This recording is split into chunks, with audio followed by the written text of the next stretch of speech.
Glória a Deus. Irmãos, eu queria pensar sobre entender o que Deus está fazendo hoje, aqui, ou nesse tempo, nessa estação, para nossas vidas, né?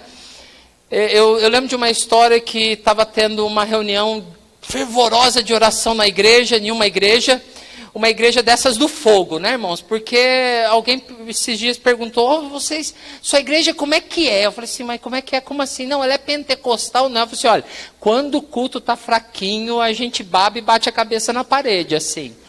Né? Porque, né, mas se é pentecostal mesmo, eu falei, rapaz, eu nasci falando em línguas. Meus pais tiveram que me ensinar o português. Né? Então, é mais ou menos isso daí, né? Mais ou menos isso daí. Boa, né? Querido, pode acender essas luzes aqui? Essa, se puder, meu Deus! Uau! E disse Deus: haja luz. E o irmão apertou o interruptor. E daí estava tendo um culto fervoroso assim, e passou um bêbado na porta da igreja. E o culto estava tão fervoroso que até os irmãos ficavam na porta, estava chapado na frente. Então não tinha ninguém nem ali. E o bêbado viu aquele movimento, um monte de gente na frente. Ele entrou e foi lá.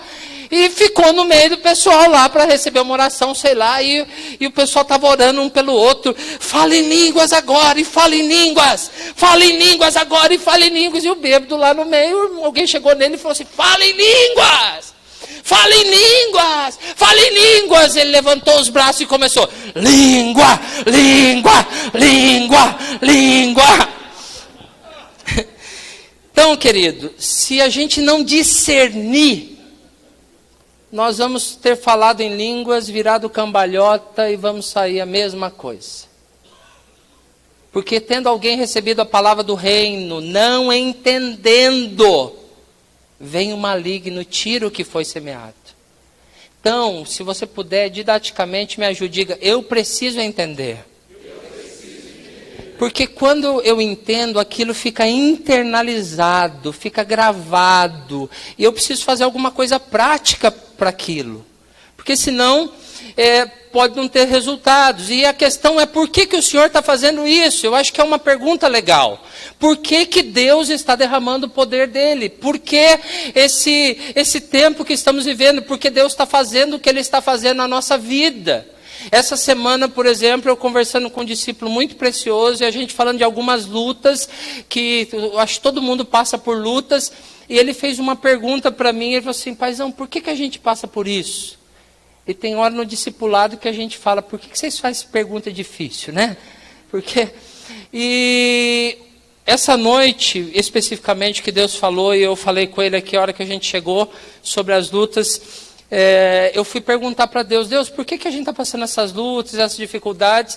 Perguntei para o Espírito Santo, e na madrugada de ontem para hoje, ele falou comigo. E é engraçado que ele não me falou por que eu estava na luta, ele fez uma pergunta. E quando Deus faz uma pergunta, ele não quer a resposta. Porque ele já sabe tudo, ele quer que eu... Não é isso não? E ele perguntou assim, para que serviu Golias? E eu fiquei pensando. Depois ele perguntou, para que serviu os irmãos de José? Daí ele perguntou assim, e por que serviu Judas? Até que eu entendi, e eu disse isso para ele. Todos eles serviram para que o propósito de Deus se cumprisse. Davi não seria Davi sem Golias. José não seria José sem os irmãos dele. Então, se eu não entendo, eu só vivo a crise. É verdade ou não é? Se eu não entendo o que Deus está fazendo, porque vamos pensar Noé, 120 anos construindo um barco, alguns acreditam que nunca tinha chovido até aquela época, quer dizer, você está fazendo para quê? Mas quando o propósito se cumpre, o Noé, que era tido como um doido, aí mudou a história. Mas se eu entendo, eu posso passar pela prova dando glória a Deus. Tem uma música assim, né? Então, gente, isso é demais. Isso é demais. Sabe, irmãos, nós estamos vivendo uma estação lá em casa, eu e minha esposa, com as crianças, eu acho que a maioria sabe o testemunho, que nós ganhamos 3 filhos há 6 meses. Um veio com 5 anos, uma com 3 e uma com 2. né? E está muito divertido. Então, nós tivemos o primeiro Dia das Mães, e eu tive que comprar 3 presentes para eles darem para a Karine, né?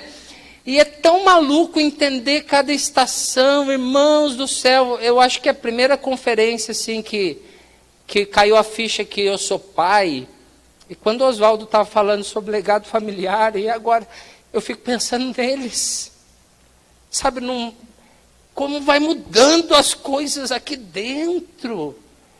E eu fiquei pensando, eu e minha esposa esperamos 19 anos. Abraão foi 25, ganhou ele, né? Eu não cheguei lá.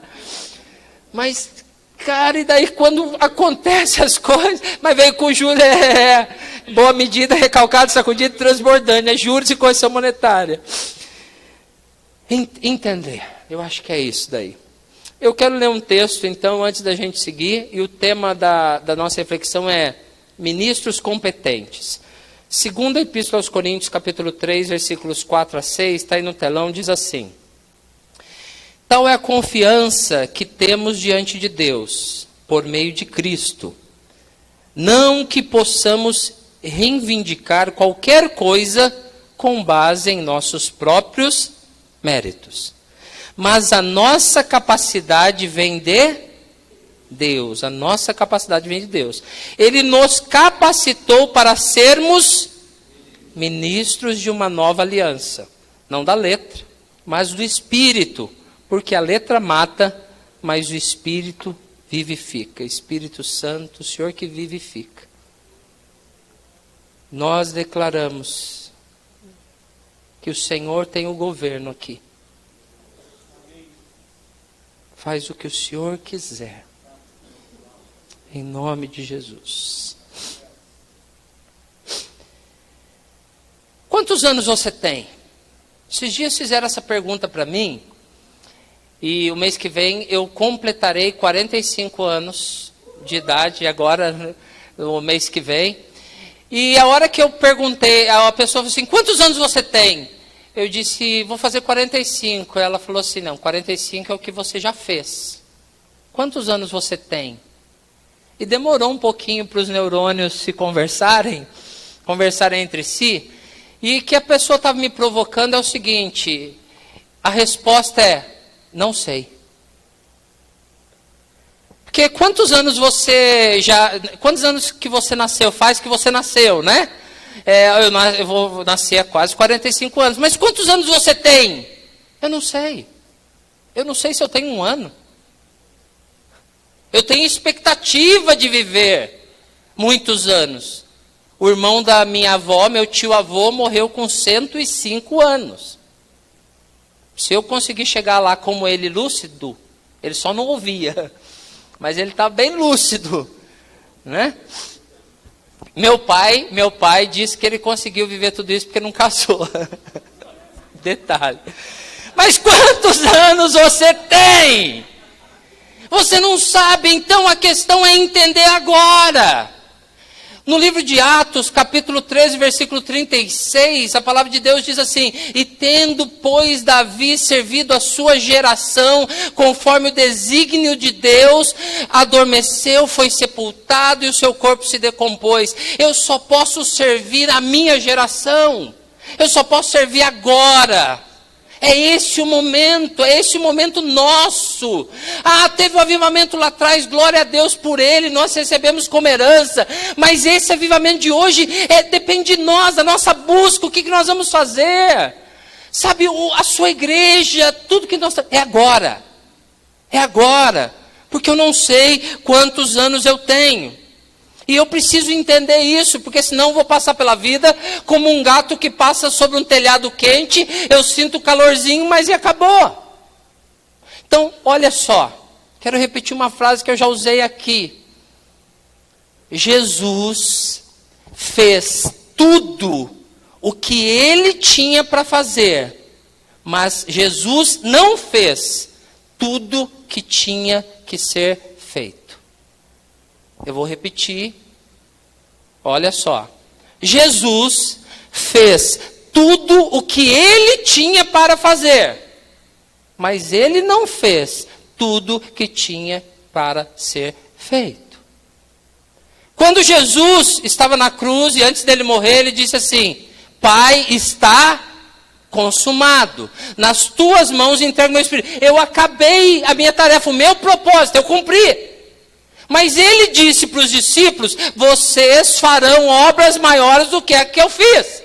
Então, Jesus não fez tudo, ele fez o tudo dele. E eu tenho o meu tudo, e você tem o seu tudo. E se eu não entender isso, eu posso não estar fazendo o meu tudo. Eu posso estar fazendo tudo que eu não fui chamado para fazer. Faz sentido o que eu estou dizendo? Então não é porque eu fiz uma coisa bem feita que quer dizer que eu fui chamado para fazer aquilo. E eu preciso saber qual é o meu tudo. Você já parou para pensar que Jesus nunca fez campanha de cura? Jesus era a própria cura, ele disse: eu sou a ressurreição e a vida. Mas Jesus nunca fez campanha de cura. Você nunca vê na Bíblia Jesus oferecendo, não, em caso específico sim, mas Jesus não chega no lugar: olha, quem quer curar, campanha de cura e libertação. Hoje o ungido chegou, e Jesus podia fazer, ele não fez, né? E quem não pode fazer, quer fazer. É engraçado a lógica aí. Mas o que acontece? Mas Jesus estava lá, e quem via até Jesus recebia cura. Mas Jesus não viveu para satisfazer as necessidades das pessoas, Jesus viveu para o propósito. E eu não sou chamado para satisfazer a necessidade de ninguém, eu sou chamado para um propósito. E esse propósito pode servir a alguém, mas esse alguém não é o fim é o Cristo, o fim é o Pai. Faz sentido o que eu estou dizendo? Então, enquanto eu estou cumprindo aquele propósito, eu sirvo. Mas se eu não entender o propósito, eu me perco. E para entender, eu quero propor uma coisa. Nós precisaríamos, talvez, olhar para o plano original. Tem muita coisa que às vezes a gente faz que não tem nada a ver com o que Deus quer. Verdade ou não? Irmãos, vamos ser honestos. O Espírito Santo não é crente. Eu estou convencido disso cada dia. O Espírito Santo nunca foi membro de uma igreja evangélica. E, gente, às vezes o Espírito Santo fala umas coisas para mim que eu penso assim: Espírito Santo, o senhor não foi membro da igreja para pedir essas coisas. Eu estava numa igreja, bispo, eu não sabia o que ia pregar. Porque, olha que doido, eu estudei no seminário metodista, com todo carinho. Cadê o pastor João Carlos? É nós. Aprendi, tirei 10 na aula de homilética e tal. Daí, quando eu comecei a aprender do Espírito Santo, que meu pai falou que eu não conhecia o Espírito Santo, eu fiquei magoado com ele, depois me converti. E era verdade. Uma das coisas que Deus falou comigo é: não sobe no púlpito com sermão. Eu acho que Deus estava me desconstruindo, porque eu não sabia pregar sem sermão. E o que eu estou lendo aqui, ele me falou agorinha. Os irmãos iam escrevendo ali. Foi quando o pai estava ministrando aqui. Ele foi me falando coisas, eu só escrevi o que ele falou. E isso me dá um desespero. Porque eu escrever antes e vir é mais fácil. Daí quando ele fala isso: irmãos, vai chegando a hora de eu pregar, vai me dando dor de barriga. Eu saio umas 2 vezes para ir no banheiro, já vai me dando desespero. Eu falo assim: Espírito Santo, não brinca comigo não, Espírito Santo. E eu fui pregar numa igreja, eu não sabia o que ia pregar. E era uma igreja que não estava muito habituado. E eu lá, e o louvor, deu o primeiro período de louvor, e começou a dar o segundo período de louvor, e Deus não falou nada comigo. Espírito Santo, eu falei assim: Espírito Santo, não faz comigo, Espírito Santo, não faz. Espírito Santo, tal. Daí eu peguei e falei assim: Espírito Santo, o que o senhor pedir para eu fazer, eu faço. Daí eu escutei ele falando: deita. Daí eu falei: Espírito Santo, o senhor não é crente? O senhor nunca foi membro de uma igreja evangélica. Espírito Santo, se eu deitar, eles vão vir expulsar meu demônio? Não, é sério. Eu fiquei assim, gente, eu antes estava com dor de barriga, agora gelou. Sabe quando dá aquele desespero assim? E eu falei assim: Espírito Santo. E eu ali assim, e eu escutei: não, deita. Irmãos, eu quis dar um nó no Espírito Santo. Estava tendo louvor, eu fui até o púlpito. Lá o púlpito está um pouquinho mais baixo que esse. Eu fiz assim, ó. Tipo, deitei a metade. Estava na minha assim, desesperado já assim. E daqui a pouco o ministro de louvor estava ministrando louvor, e ele disse assim: você está na casa do seu pai. E se ele mandar você deitar, pode deitar, porque é a casa dele. Deu? Daí o que eu fiz? Irmãos, eu deitei. Mas sabe essas igrejas assim, a gente que apaga a luz para ter o louvor? Então fica aquele clima romântico, né? E eu fiquei no cantinho, no escurinho. Irmãos, a hora que eu deitei, sabe o que aconteceu? Nada. Irmãos, eu só senti uma vergonha.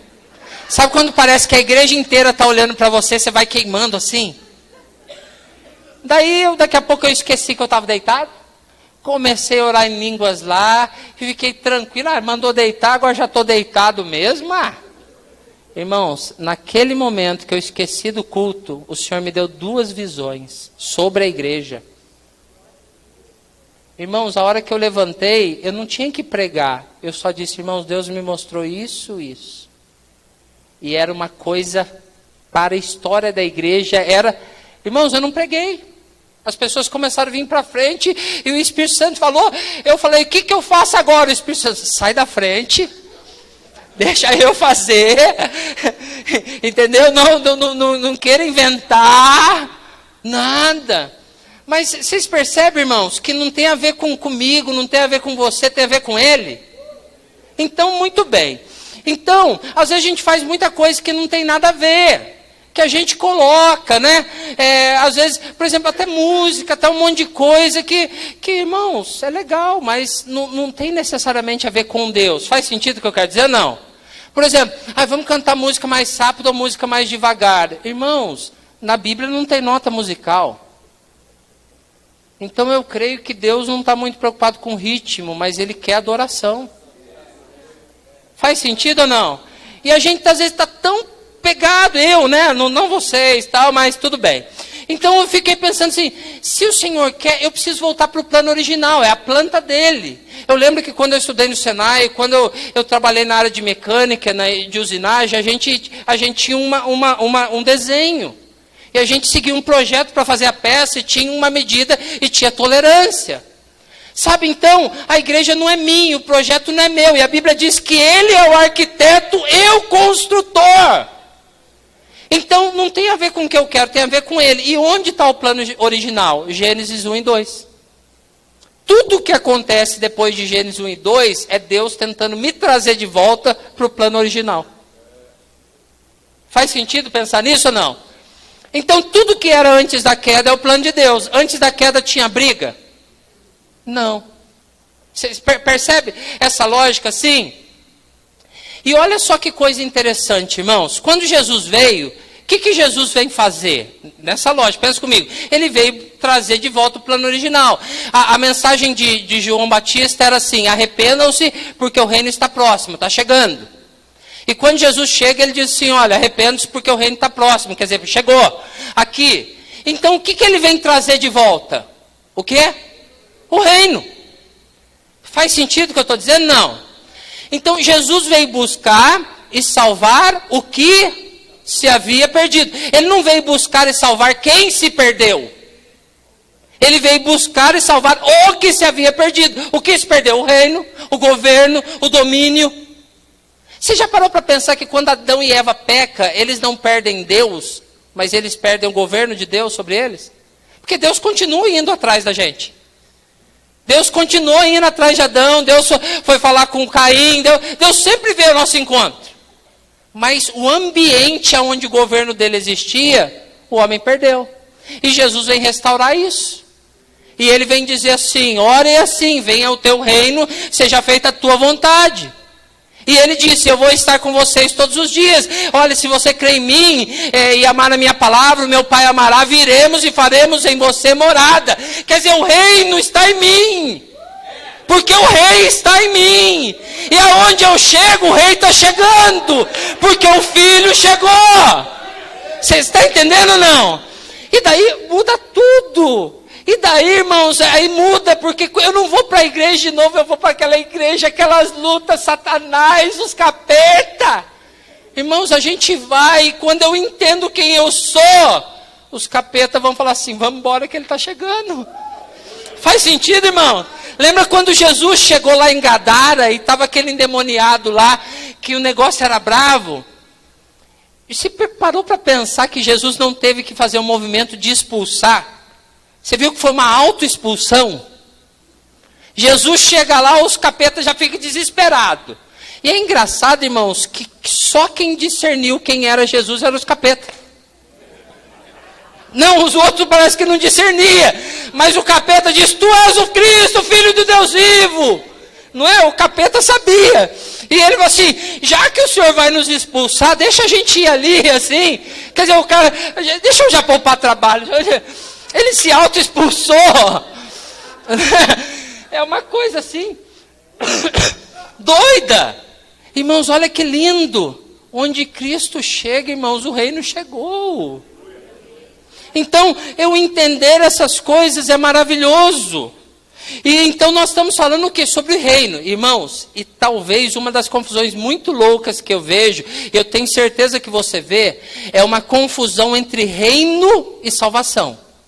Irmãos, salvação não tem nada a ver com o reino de Deus. Entenda uma coisa, irmão, salvação é de graça, pela graça, porque pela graça sois salvos. Isso não vem de vós, é dom de Deus, não vem das obras para que ninguém se glorie. Salvação não lhe custa nada, o reino vai custar tudo. Entendeu? Ah, eu quero aceitar Jesus e tal. Irmãos, deixa eu dizer assim uma heresia aqui, mas você pode deletar se não concordar. Irmãos, tem um monte de noiva nécias que vão para o céu. Sim, creu na salvação. Está entendendo? Não, faz sentido o que eu estou dizendo?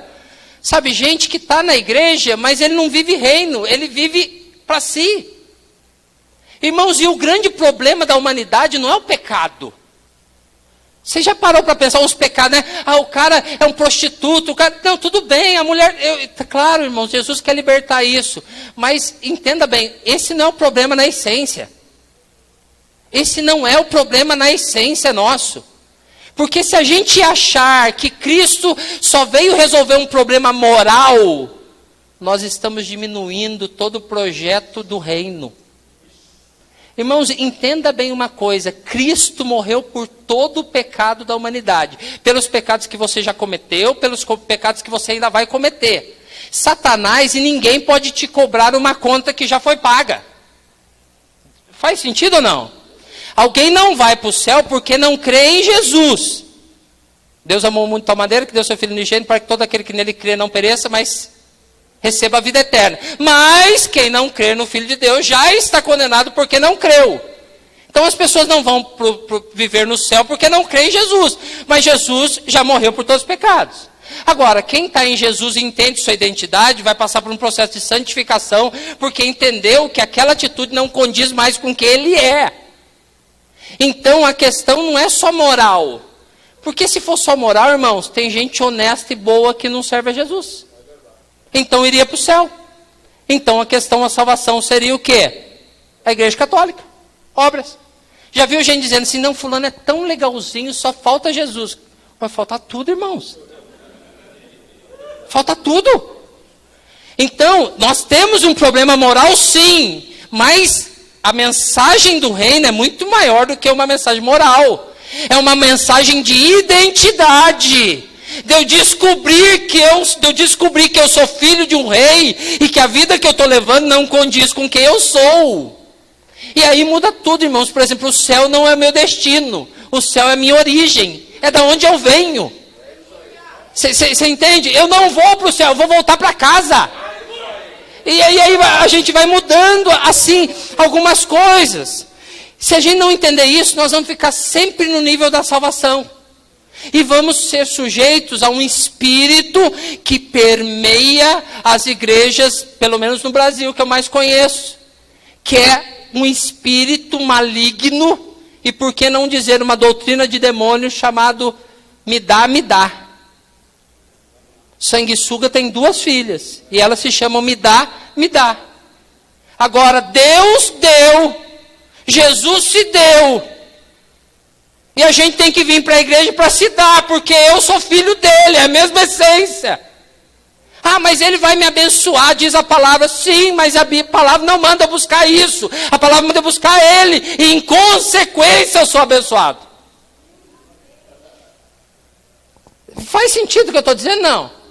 Daí a gente fica só no nível da salvação, irmãos, isso é pobre.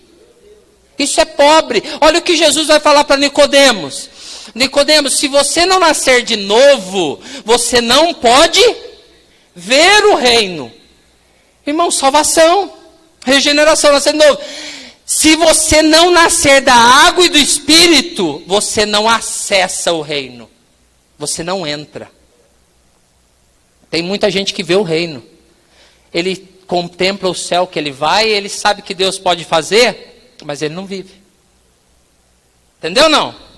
Muito bem, isso é a introdução.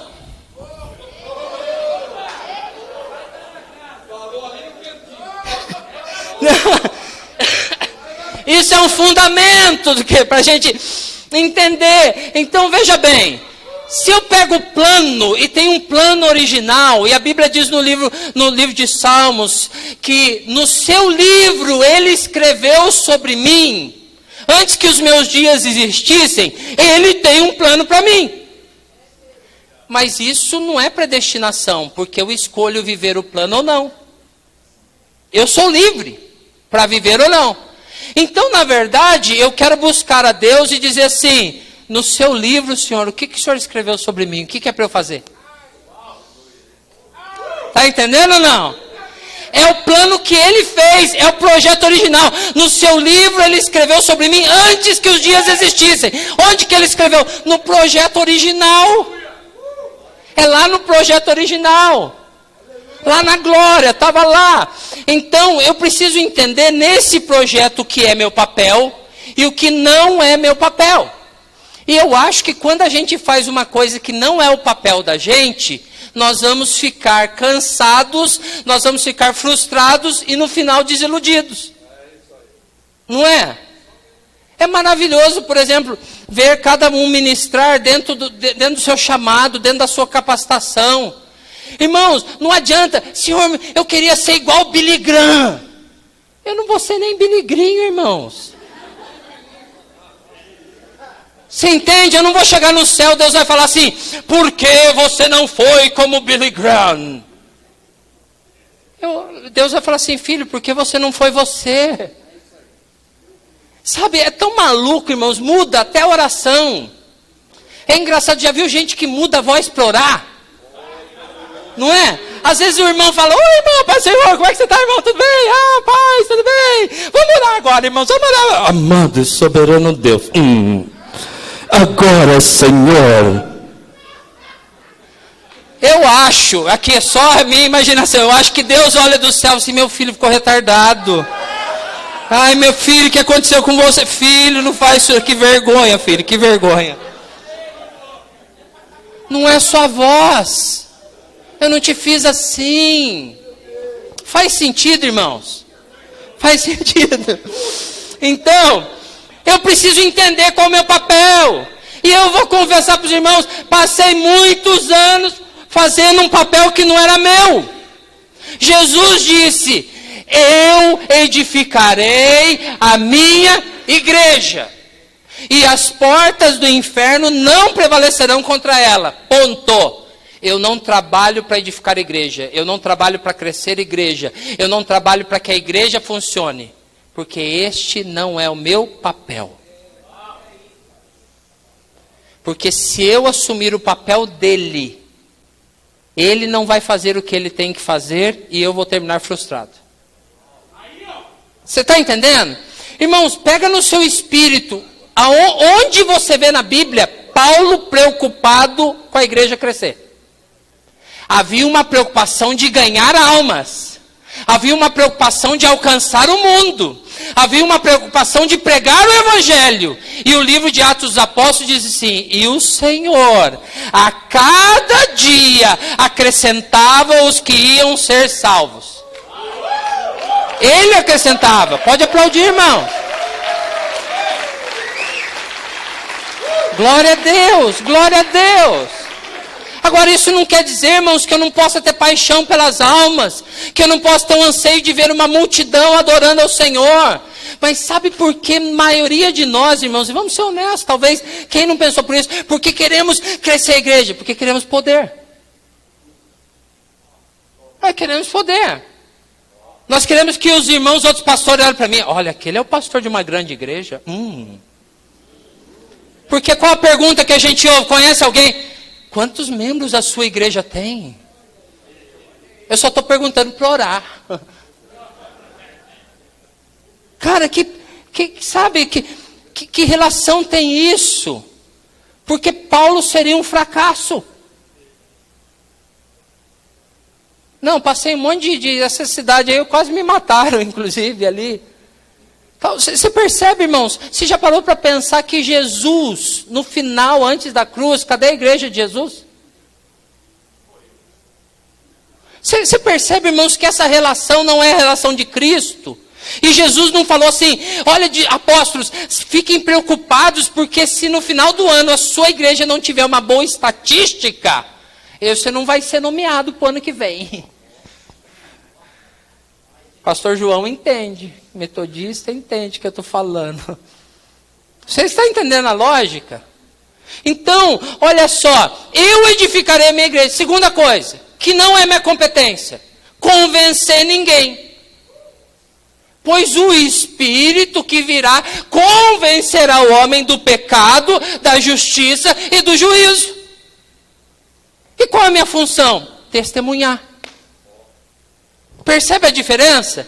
E recebereis poder ao descer sobre vós o Espírito Santo, e sereis minhas. Então testemunha. Mas ninguém se converteu, você não vai ser medido pela conversão, mas pelo que ele te mandou fazer. Porque a conversão é ele. Não é isso? Ele disse, se você for numa cidade pregar e ninguém se converteu, bate a poeira, meu irmão, vai embora. Você vai ser medido porque você foi fiel à palavra. Faz sentido o que eu estou dizendo? Então, irmãos, é maluco. Quantas vezes eu trabalhei em coisas que não era da minha competência? Irmãos, é maluco pensar em competência, porque competência nós podemos pensar em dois sentidos. Primeiro sentido é de ser competente no sentido de fazer bem. Mas eu queria pensar em competente no sentido do que me compete ou não. Por exemplo, pastora Thalita está grávida. Mesmo que eu quisesse ficar grávido, não compete. Eu não tenho competência para engravidar. Porque a minha biologia feita por Deus não me permite. Ai, mas eu quero tanto engravidar. Eu vou fazer de tudo para ficar grávido. Eu vou passar a vida inteira fazendo de tudo. Mas eu não vou engravidar porque não é da minha competência, não é da minha natureza. E se eu vou fazer o que Deus não me chamou para fazer, eu não vou frutificar. Os irmãos estão entendendo? E daí, irmãos, como que eu vou entender isso? Por exemplo, vamos pensar aqui. Para ser competente, preciso saber quem eu sou. Eu preciso entender quem eu sou para saber o que eu tenho que fazer. Qual é o meu papel? Irmãos, vamos pensar em coisas lógicas. Vamos ser assim, só pensar em ilustrações simples, né? Uma pessoa que seja de baixa estatura. Ele diz, eu quero ser um jogador de basquete. Parabéns, fica querendo. Ah, mas eu quero brincar de basquete. É uma coisa. Mas, irmãos, via de regra, ele não vai ter uma competência de ser um grande jogador de basquete. Mas ele pode ser um bom jockey. Porque quanto menor o jockey, menor peso para o cavalo levar. Agora imagina um jogador de basquete querendo ser jockey. A hora que ele sobe no cavalo, o cavalo arria. Os irmãos estão entendendo? Deus já pôs em mim tudo que é necessário para aquilo que Ele escreveu no livro dele sobre mim. E nesse aspecto eu vou ser competente, não porque eu sou bom, porque o texto nós dizemos, nós não temos nada que nos vangloriarmos. O texto que nós demos diz assim, nossa capacidade vem de Deus, nós não podemos reivindicar qualquer coisa. Não estou falando porque eu sou bom, estou falando porque eu entendi quem eu sou. E quem eu sou, irmãos, ninguém vai poder ser. Eu não vou ser cópia de ninguém, eu vou ser eu. Eu em Cristo. E sabe de uma coisa, irmãos? Sabe qual é a primeira coisa que eu preciso entender? Sabe qual é o título mais importante, qual a coisa mais linda? É que eu sou filho. Eu sou filho. Sabe, irmãos, eu sou filho. Eu li a história de um governador americano, bem Esqueci, me perdoe, eu não anotei aqui. Um governador americano, ele nasceu no começo do século passado, e mais ou menos em 1920, alguma coisa, ele morava numa zona rural dos Estados Unidos, e a mãe dele era solteira. E naquela época havia preconceitos gritantes a respeito disso. E ele conta na sua história que ele ouvia várias vezes alguém dizer assim, ai, tadinho desse menino, esse menino nunca vai ter futuro. Ele ia à venda, ao mercado com a mãe, e ele ouvia as crianças, os outros pais dizerem assim, o que será que vai ser desse menino? Ele não tem pai. Na hora do intervalo da escola, ele lá do refeitório ouvia as crianças brincarem no refeitório. Porque ninguém brincava com ele, porque os pais diziam para as crianças não se misturar com ele. Mas um dia ele ouviu falar que tinha chegado um pastor novo na cidade, e que o sermão do pastor era muito empolgante, e ele então, já tinha uns 13 anos, resolveu ir à igreja e escutar o sermão desse pastor. Mas como ele não queria ser visto, ele esperava o culto começar. Depois que o culto começava, ele entrava, sentava no final da igreja, escutava o sermão do pastor e saía antes do culto terminar. E ele foi fazendo isso semana após semana, até que em um momento... Só um minuto, irmãos. Engasguei aqui. Só que em um momento, ele ficou tão empolgado na pregação, que ele esqueceu do culto terminar.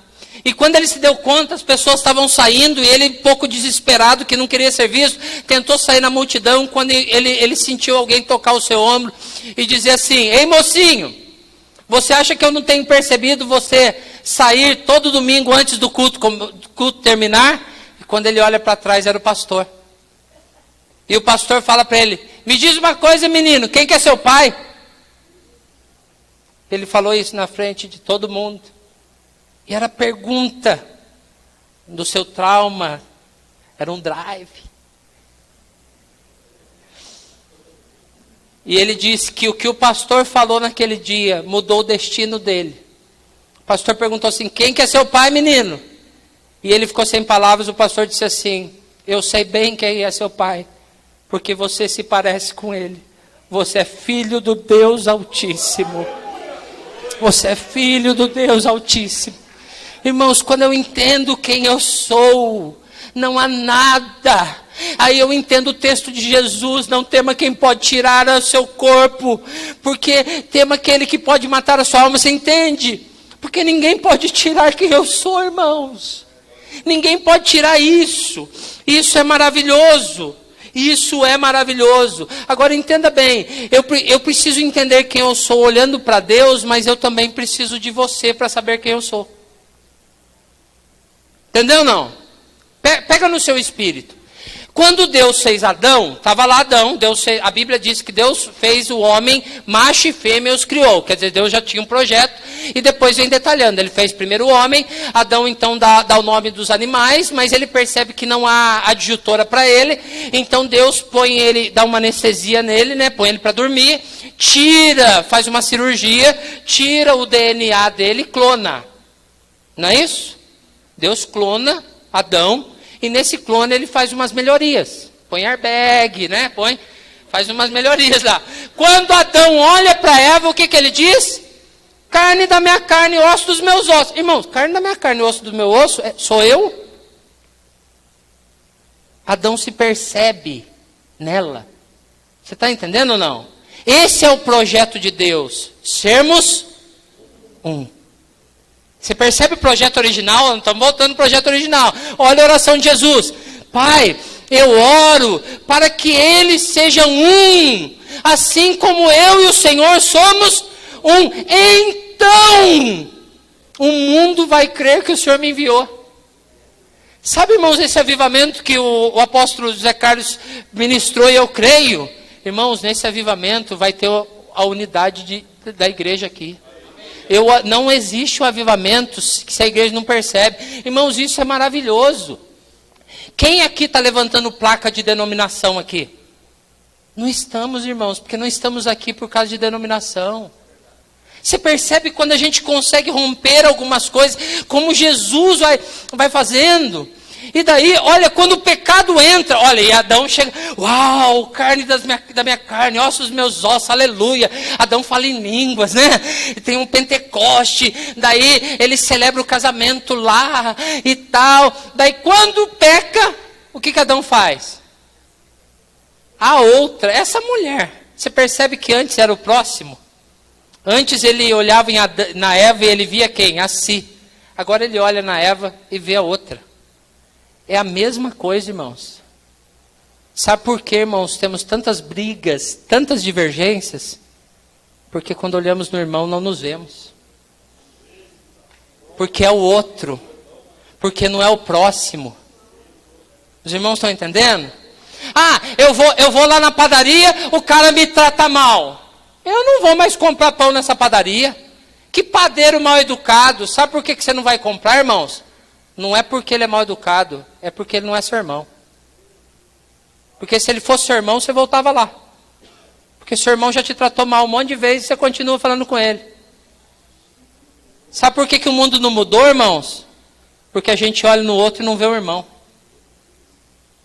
Você está entendendo o plano original, querido? Percebe como as coisas vão se estabelecendo? Sabe, irmãos, e dentro disso, por que eu preciso do outro para saber quem eu sou? Porque, irmãos, as referências que nós temos, a minha identidade, o meu papel, eu vou saber olhando para Jesus, mas olhando para o corpo também. Porque o corpo me dá identidade. Eu não posso ter identidade sozinho. Irmão, sozinho eu não sou ninguém. Entende, não?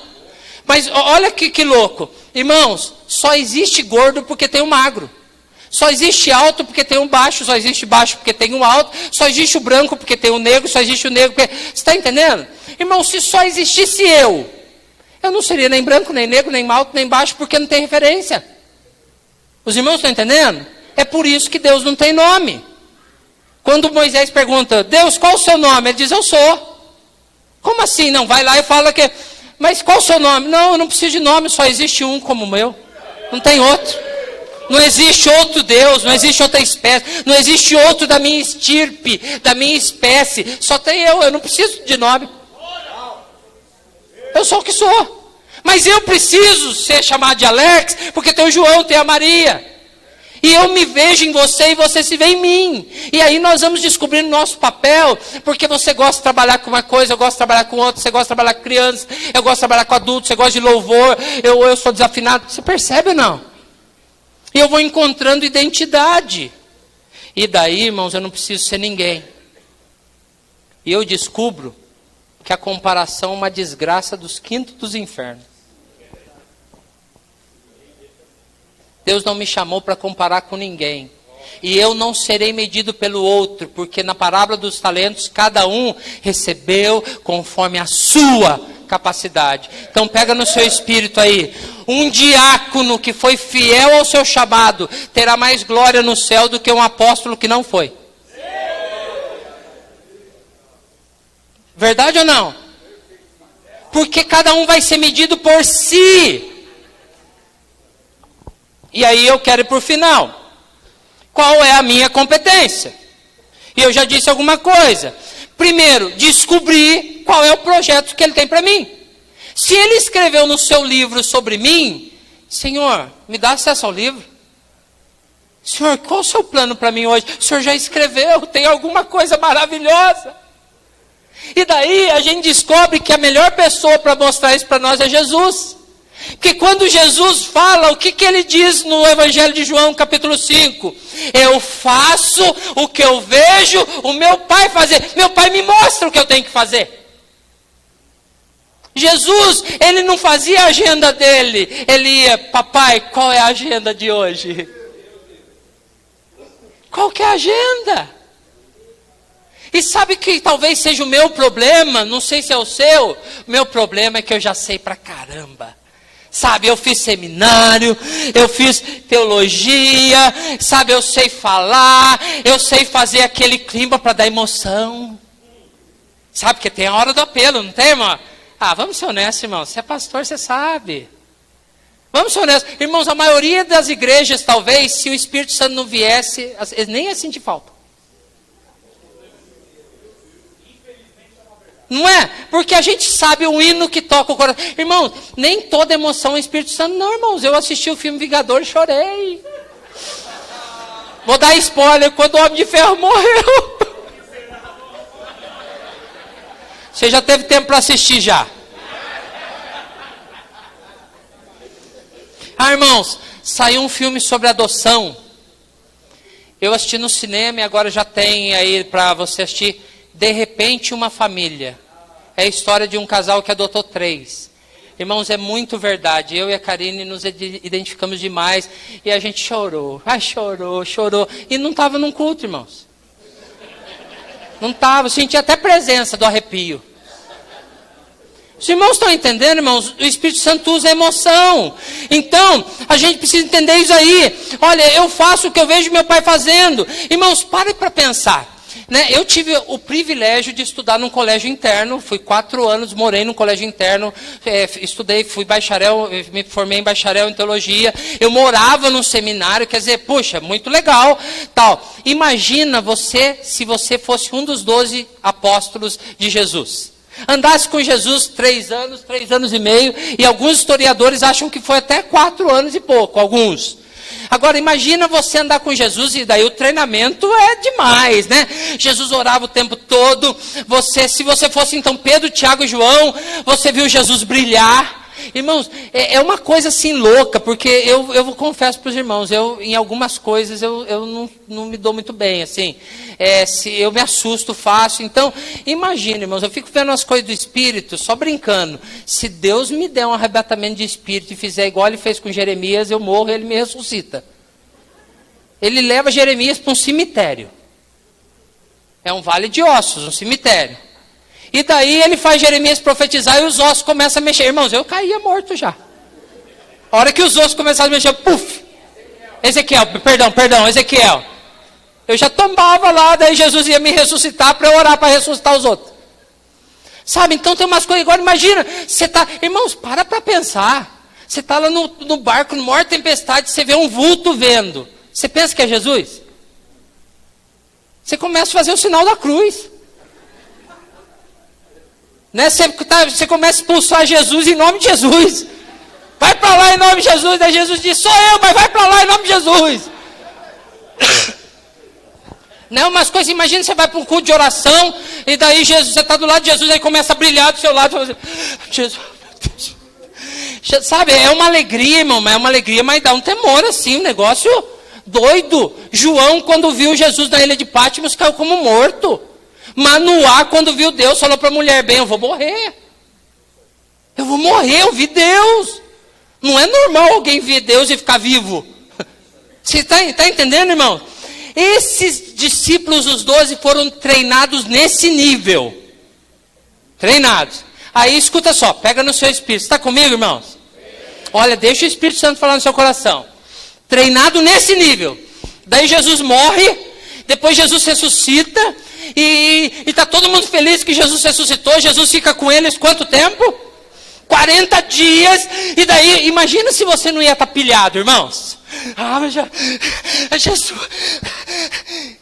E daí Jesus disse assim, não saiam daqui até receber o poder do Espírito. Irmãos, como que a gente pode querer fazer a obra de Deus sem o poder do Espírito? Mas a gente faz isso às vezes, apóstolo. Não é? Irmãos, agora eu quero pro final aqui que o Espírito Santo te ama. Mas, irmãos, deixa eu dizer uma coisa para vocês. Eu acho que eu estou meio bestado, assim. Eu tenho um amigo que fala isso, eu vou usar essa expressão. O Espírito Santo me estragou. Irmãos, eu vou falar, se você quiser crer, você crê. Se não quer, se deleta. É só um testemunho. Irmãos, eu falo tudo com o Espírito Santo. Tudo. Eu pergunto tudo para ele. E algumas pessoas que às vezes já viram isso, acham que é besteira. Irmãos, eu falo de tudo. Falo do papel higiênico. Eu estou no supermercado comprando as coisas e eu estou falando com o Espírito Santo. Espírito Santo, será que esse papel higiênico é melhor que o outro? Eu falo com ele sobre tudo. E ele me responde se é e se não é. A gente fala de papel higiênico. Sabe, eu escolho um desenho para as crianças, Espírito Santo, esse desenho é bom, mas eu estou falando o tempo todo. É normal, é igual um amigo, ele é meu amigo, a gente está conversando. E daí, eu falando assim, Espírito Santo, porque eu entendo, irmãos, que, escute só, testemunho, a gente tem que ter cuidado, porque ele é igual senha de banco, pessoal e intransferível. Então, só um testemunho. Você tem que ter o seu testemunho, a intimidade. Intimidade não tem escola. Entra no quarto e tranca a porta e vai para o abraço. Então, aí como é que a gente ora? Irmãos, ora do seu jeito que o Espírito Santo conserta. Porque a Bíblia diz que a gente não sabe orar como convém. Mas o Espírito Santo intercede por nós, por gemidos espirituais. Eu não oro muito porque eu não sei orar. Irmão, você acha que eu sei? Por isso que a maioria das vezes eu oro em línguas, porque daí o Espírito Santo ora por mim. Já resolve o meu problema. Então a questão não é como você vai orar. Começa a orar, irmão. Começa a falar e vai falando. E eu esqueço a chave. Daí o pessoal que fica comigo, às vezes meus irmãos, tudo é o Espírito Santo. Eu estou lá na empresa, que eu vou lá de vez em quando dar uma assessoria para meu irmão lá. Ele fala, ele já é crente, mas ele não sabe ainda que ele é crente. Mas eu já vivo pela fé, eu já trato ele como crente. Então ele falou assim, não sei o que está acontecendo com aquela máquina lá. Eu falei assim, pergunta para o Espírito Santo, irmão, pergunta para Deus. É isso. Outro dia fui lá, é uma máquina, tem uma impressora lá, irmãos, que ela tem de boca de impressão 3,20 metros. A máquina tem mais de 5 metros, põe um rolo de 3,20 metros atrás, imprime e tal. E a máquina não queria imprimir. E toda vez que tem um BO que não sabe o que acontece, meu irmão me chama. Porque antes eu executava a sociedade com ele, estava lá, mano, vem aqui resolver, já chamei técnico, não sei. Daí eu cheguei lá na salinha, botei um louvor e comecei a orar em língua estranha, lá no fundo. Espírito Santo, o que eu faço? Mas eu não estava preocupado com a máquina. Daí eu tive uma impressão, sabe quando uma sensação? Fui na cabeça de impressão e soprei.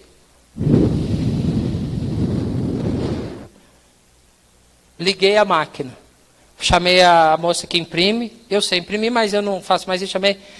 Faz o teste para mim. O que você fez na máquina?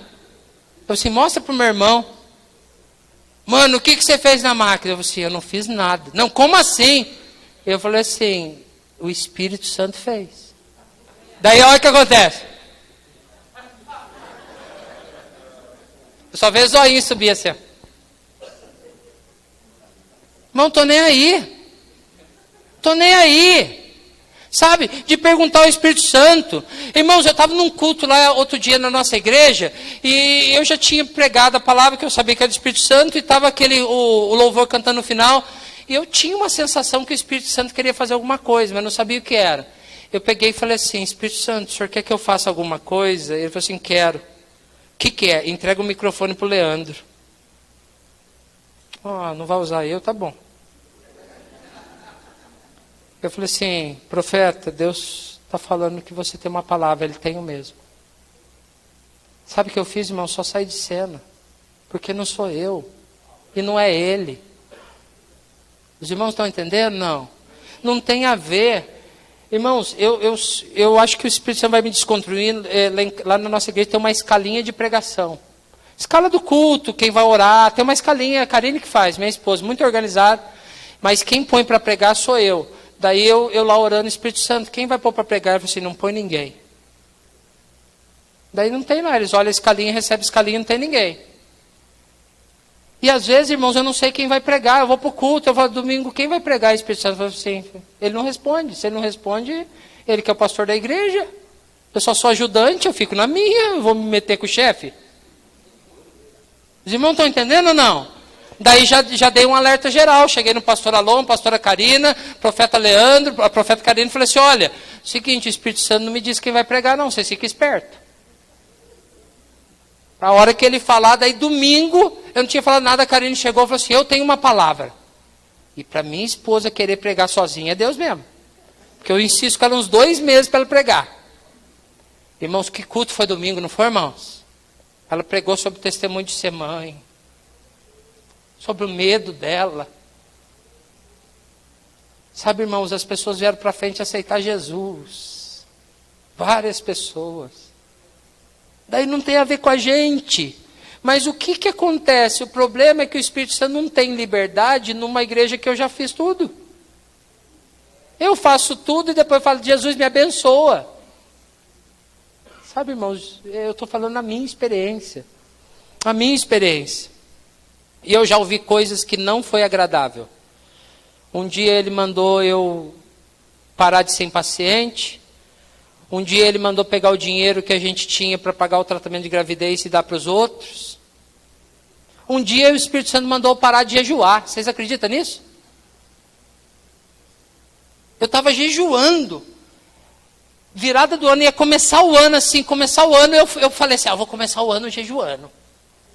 Sabe, vou começar o ano, deu meia-noite e vou jejuar os 7 primeiros dias. Só bebendo água. E minha esposa estava de férias. E eu falei assim, amor, eu vou jejuar os primeiros 7 dias que eu quero dar para Deus. Daí ela falou assim, é mesmo, amor? Eu estou querendo. Tudo bem, então vou jejuar também, porque o que eu vou ficar fazendo aqui? Daí tudo bem, e deu meia-noite, os irmãos ceando na igreja, eu estava em jejum, porque eu sou crente, sabe, né? Aleluia. Daí no outro dia à tarde eu falei assim, amor, vou lá na sala orar. Daí eu estou lá orando. O Espírito Santo falou assim, abre em texto. Eu escutei ele, aquele texto. Por que jejuam os discípulos de João e os do Senhor não jejuam? Então eu li o texto e falei, Senhor, conheço o texto já. O que o Senhor quer falar? Por que você está jejuando? Eu estou jejuando porque eu quero agradar o Senhor. Daí ele perguntou de novo, por que você está jejuando? Errou! Né? Eu vi ele falando, errou!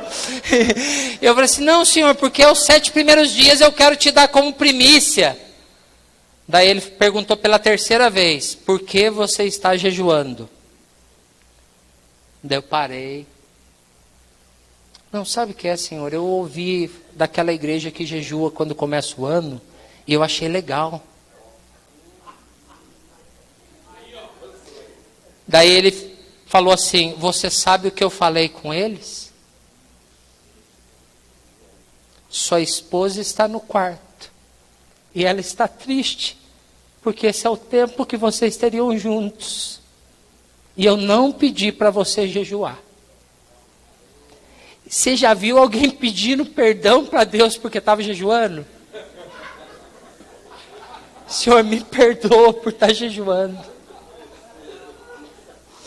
Fui lá no quarto, cheguei assim, amor, eu queria pedir perdão para você. Mas por quê? Por causa desse jejum. Ela começou a chorar e disse, eu não disse nada, mas eu queria tanto ficar com você. E eu descobri, irmãos, que casamento para Deus é mais importante que jejum. Sabe, irmãos, não tem a ver comigo. Eu quero terminar aqui dizendo o seguinte.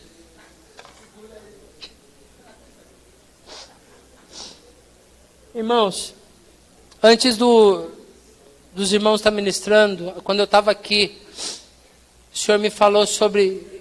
Bom, terminei essa parte, tudo bem? Qual que é a minha competência? Minha competência é buscar Ele, irmãos. Ele fala e eu obedeço. Acabou.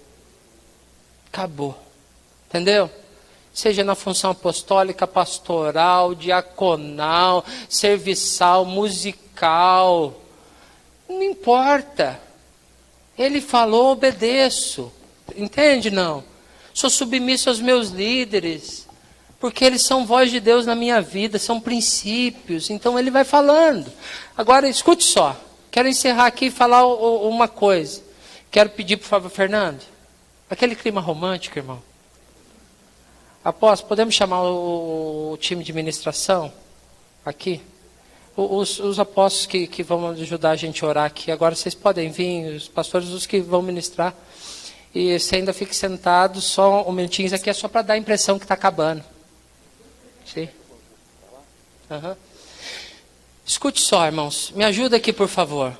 Deus me falou sobre transição, agora há pouco. Ok, não? Você pode repetir comigo? Depois que você guardou tudo isso, eu creio, irmãos, que Deus quer fazer com todos, se não com todos, com muitos aqui, uma transição. Irmãos, não importa o nível que você está, você pode subir de nível no Espírito. Em fé. Os irmãos estão entendendo? em renúncia. Agora escute só, para cada nível tem uma chave sobrenatural para eu acessar. E essa chave normalmente é uma renúncia, é uma luta que a gente vai ter que passar. Eu posso passar ou não, eu posso ir ou não, a escolha é minha. Eu posso ficar no nível que eu estou também. Mas para cada nível você também tem um alcance. Escuta uma coisa, irmãos. Teve uma estação na vida de Davi que ele teve que lutar com leões e com ursos. Não é? Mas terminou aquele nível, ele foi transicionado. E no outro nível ele teve que lutar com um gigante. E aquele gigante levou ele para um outro nível, que ele teve que guerrear com Saul. E a guerra com Saul foi ele não atacar. Depois ele teve que lutar com reis. E o último nível de Davi foi ele lutar consigo mesmo. Engraçado que Davi venceu leões e ursos, Davi venceu gigantes, Davi venceu reis, mas perdeu para si mesmo. Quando olhou Betseba e não colocou os seus desejos no lugar que deveria. Teve um tempo na vida de Moisés, que Moisés estava no meio do povo, lá no Egito. Estava lá no Egito. Mas teve uma estação que ele foi levado para o deserto.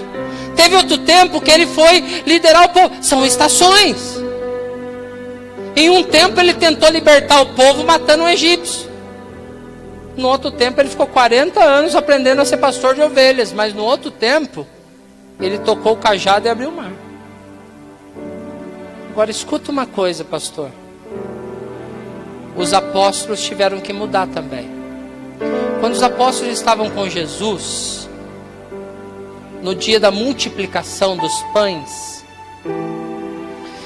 Jesus pegou o pão, deu graças, deu aos seus discípulos e mandou eles entregar. A gente não tem os detalhes, mas a impressão que dá é que Jesus dá um pedaço de pão para os discípulos.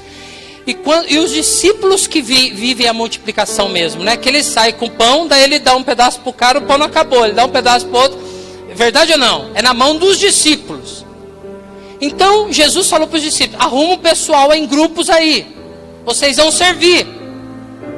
Foi um tempo. Mas chegou um tempo, quando Jesus estava já no céu, em Atos 6, que a igreja começou a crescer. E a igreja chegou para os apóstolos e falou assim: olha, está tendo problema na ação social aí. As viúvas de fala grega estão sendo preteridas na distribuição de alimentos. Vocês precisam servir. Daí o que os discípulos falaram? O que os apóstolos falaram? Não é justo deixarmos a palavra e a oração para servirmos a mesa. Escolham entre vocês diáconos, e foram instituídos diáconos. Agora eu só quero que você imagine essa cena. Imagine que naquele grupo da igreja provavelmente tivesse alguém que estava lá no dia que foi feita a multiplicação dos pães. Pensa nessa situação. Ah, quando Jesus estava aí, vocês podiam servir a mesa. Ah, quando Jesus estava aí, então daí sim. Daí você podia ser. Agora que Jesus está no céu, agora vocês são estrelinhas. Agora você é o pastor, né? É você que manda. Vocês não podem servir a mesa. Irmãos, escute o que os apóstolos falaram. Eles não disseram, não é certo. Nós não podemos servir a mesa porque isso é errado. Nós não podemos servir a mesa porque isso é trabalhoso. Eles disseram, nós não podemos deixar a palavra e a oração porque isso não é justo. Há um lugar para aqueles que foram chamados para liderar o povo. E se eu for servir a mesa, o meu tempo de oração e de palavra vai ser comprometido. Se eu estiver preocupado com a cor da tinta que vão pintar, como vai ser a cor do rodapé, com a escalinha de cada coisinha na igreja, eu não estou dizendo, irmãos, que você não vai supervisionar, que você não vai delegar. Mas tem algo que é justo. Tem algo que é mais importante. Tem algo que é mais poderoso. Sabe, irmãos, e Deus sempre vai trazer alguém para ajudar você a fazer essas coisas. Mas eu quero pedir e convidar você a dizer assim: Senhor, eu não quero deixar a palavra e oração. Eu não quero deixar, eu queria sair, eu queria te convidar, irmão, te desafiar a que isso seja a primeira coisa na sua vida, o primeiro. Sabe, o primeiro na minha agenda. Qual que é a minha agenda, o meu horário de manhã? O que eu tenho que fazer? Primeira coisa é orar e ler a Bíblia. E não é porque eu vou pregar hoje à noite, não. É porque isso é justo. Porque isso é o mais importante. Porque isso é a minha competência. Faz sentido o que eu estou dizendo, irmãos? Eu queria convidar você a ficar em pé.